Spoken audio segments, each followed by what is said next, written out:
Hello student, good morning. Today I am going to teach you digesters, chapter 16, lecture number 18. Previous class we have completed chapter 1 to 15. Today in this video session we learn about digesters. You have to give in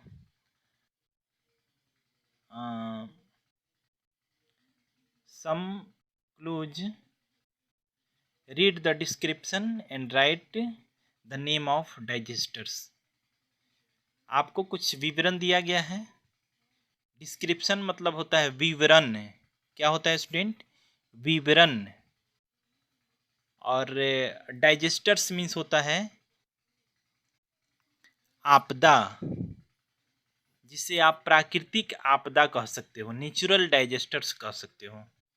क्या होता है? Natural digester, प्राकृतिक आपदा. जैसे होता है भूकंप. आप नाम सुने हैं भूकंप का?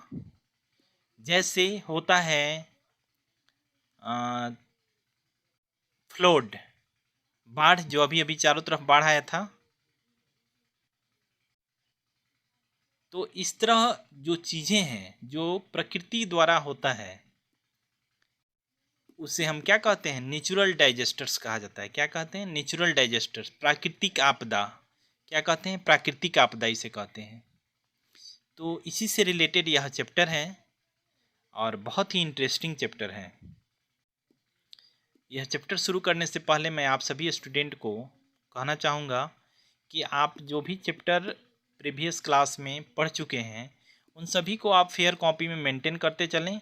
साथ ही साथ आप chapter wise, date wise, lecture number wise लिखो आप फेयर कॉपी में, और उससे साथ में याद भी करते चलो. ठीक है? अब पिछले क्लास में हमने चैप्टर 15 के लिए कुछ आपको मैंने होमवर्क दिया था. होमवर्क यही था कि चैप्टर 15 को मैंने कहा था कि इसे आप फेयर कॉपी में नोट करें, और कैसे मैंने कहा था कि ये क्वेश्चन लिख देना था और उसके नीचे इसका आंसर लिखना था. इस तरह करके आपको फेयर कॉपी में लिखने के लिए और याद करने के लिए मैंने आपको होमवर्क दिया था.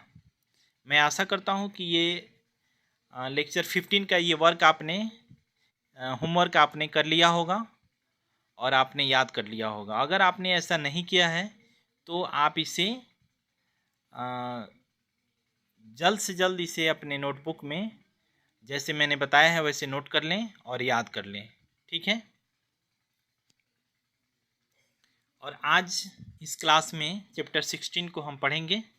सो be ready and open your book and notebook.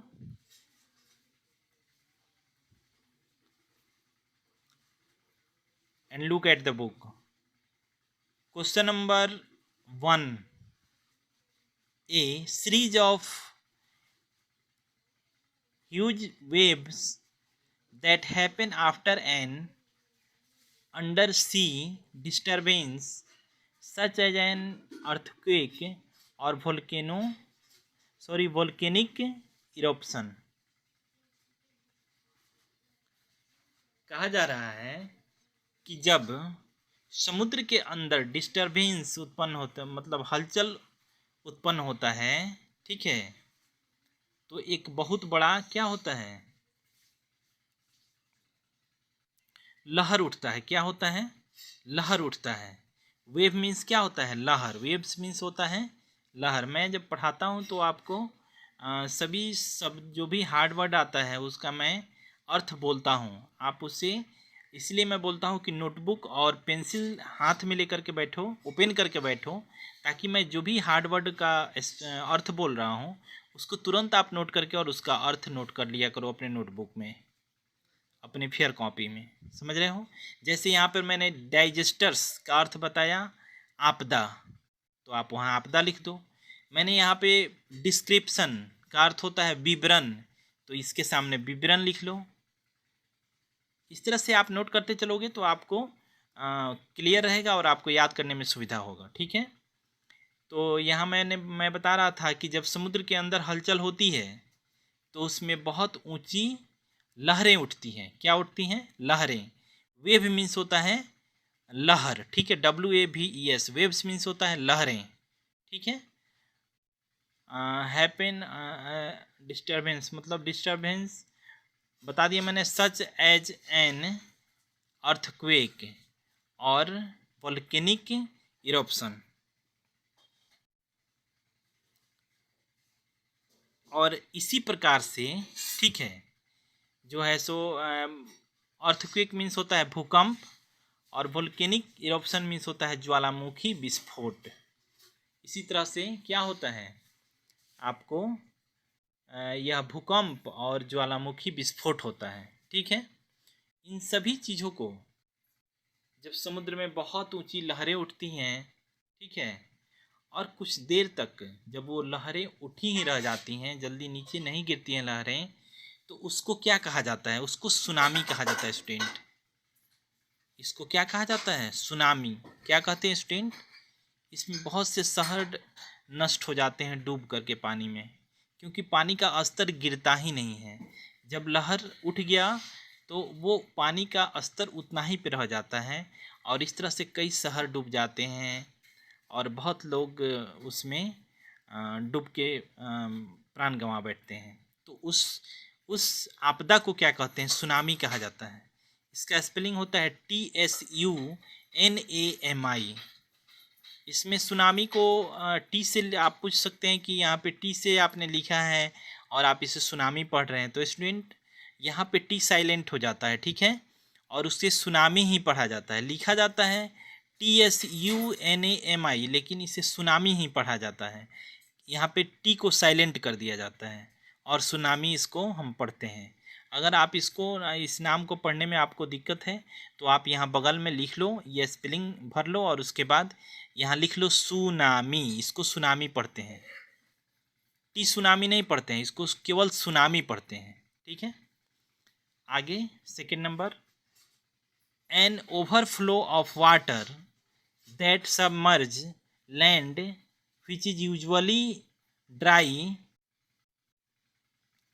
कहा जा रहा है कि an overflow of water that submerge land which is usually dry. कहा जा रहा है कि जो धरती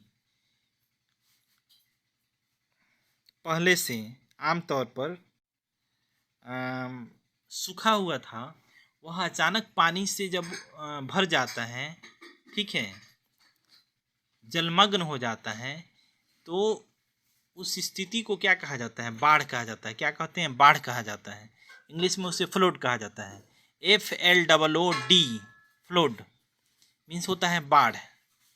जो अभी आपने देखा होगा बहुत सारे जगहों पे बाढ़ आया था, अधिक पानी आ गया था, जिसके चलते कई घर डूब गए, कई सारे लोगों पानी में डूब के और प्राण गंवा दिए।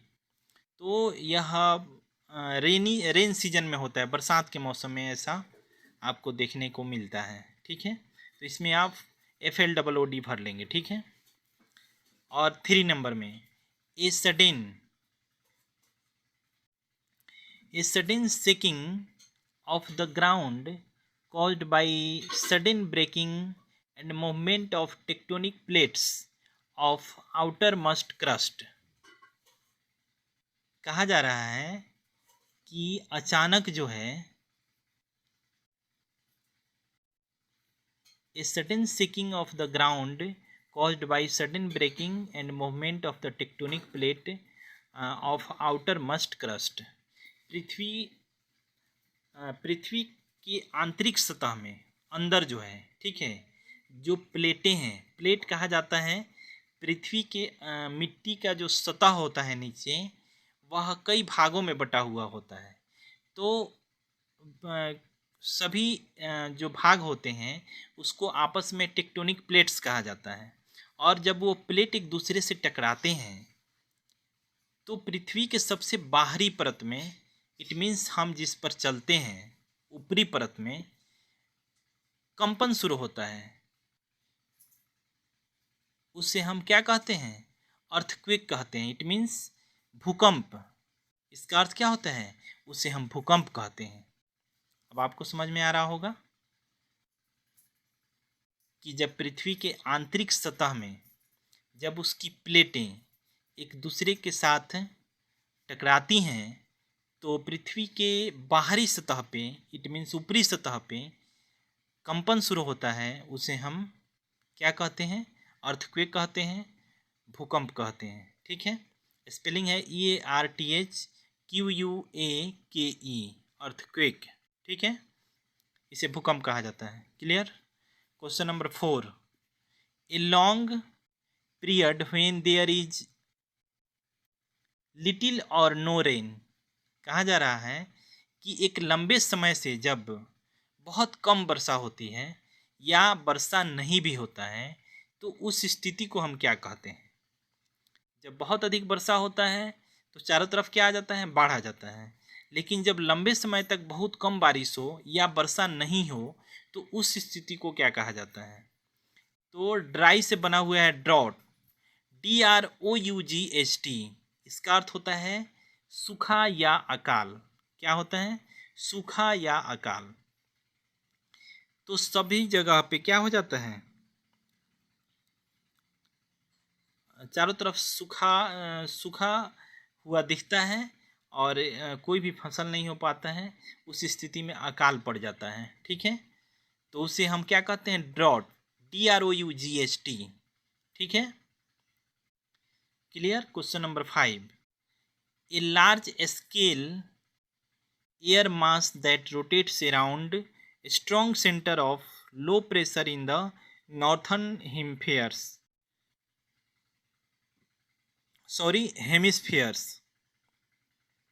hemisphere. A large scale air mass that rotates around strong centers of low pressure in the northern hemisphere. कहा जा रहा है कि जब उत्तरी गोलार्ध में, ठीक है, निम्न वायु दाब के कारण, ठीक है, उसके सेंटर में, ठीक है, निम्न वायु दाब के कारण गोल आकृति में, ठीक है, गोल आकृति में, ठीक है, जब हवाएं चलती हैं, यह एक तरह का तूफान ही होता है, तो उसे साइक्लोन कहा जाता है। क्या कहा जाता है? साइक्लोन। क्या कहा जाता है स्टूडेंट? साइक्लोन।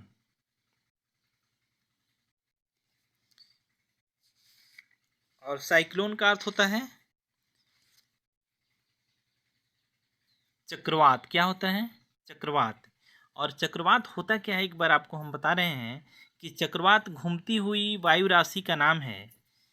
ये भी एक तरह का तूफान ही है, ठीक है, जो उष्णकटिबंधीय क्षेत्र में तीव्र और अन्य स्थानों पर साधारण होता है। साइक्लोन जो है वह एक घूमती हुई वायु राशि का नाम है। यह भी एक तरह का तूफान ही है जो उष्णकटिबंधीय क्षेत्रों में, नॉर्थर्न हेमिस्फीयर्स में, मतलब उत्तरी गोलार्ध में यह अधिक तीव्र होता है, लेकिन अन्य स्थानों पर यह क्या होता है? बहुत साधारण होता है। इसे क्या कहते हैं? साइक्लोन। इसका हिंदी होता है चक्रवात, CYCLONE। साइक्लोन मीन्स होता है चक्रवात। तो अब आपको क्लियर समझ में आ गया होगा कि यह क्या होता है। ठीक है, और इन सभी का यहाँ पे फिगर भी दिया गया है जिससे आप सामने सामने देख रहे हैं। तो इस चैप्टर को आप घर पे जो मैंने पढ़ाया उसको ध्यान से देखो, सुनो, समझो, और उसके बाद में इस चैप्टर को आप 2 बार 3 बार रीड करो। ठीक है, और उसके बाद में इसे याद कर जाओ। ठीक है, और फेयर में आप ये लेक्चर नंबर लिखते हुए चैप्टर का नाम लिखो और डेट डालो आज का, और इससे जो है आप अपने फेयर कॉपी में भी नोट कर लो। इसको ऊपर लिख दो, क्वेश्चन जिस तरह लिखा हुआ है उसके नीचे आंसर लिख लो, और तब उससे याद करके और उसके बाद आंसर कॉपी में भी अपने नोट कर लो। Thank you, have a nice day.